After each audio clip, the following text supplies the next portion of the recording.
ایک نسبت ہے کہ سلسلہ حمد و ثنا کو 50 سال مکمل ہونے جا رہے ہیں۔ ہمارے وہ بزرگ سراخار جو اپنی جوانیوں سے اس سلسلے سے منسلک تھے اور آج ہماری قیادت فرما رہے ہیں، اور اسی پلیٹ فارم سے ہمارے بہت سے بچوں نے الحمدللہ سراخانی سیکھی اور بات اب سیکھی، اور اس کا فیض آج ہمیں معاشرے میں نظر آ رہا ہے۔ گزارش یہی ہے کہ جتنے دوست تشریف لائیں گے، خاص کر نئے،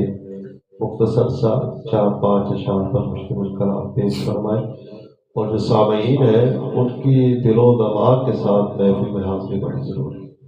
جب کہا جائے درود شریف تو ہم سب درود شریف پڑھیں تاکہ کمرے میں کوئی پیدا ہو جائے، اور اچھے اشعار پر، محبت بھرے اشعار پر ماشاءاللہ سبحان اللہ کہیں تاکہ حوصلہ افزائی بھی ہو اور ہماری بھی سستی دور ہو جائے۔ جناب پہلے نئے سراخا حافظ احمد سے گزارش ہے تشریف لائیں اور آپ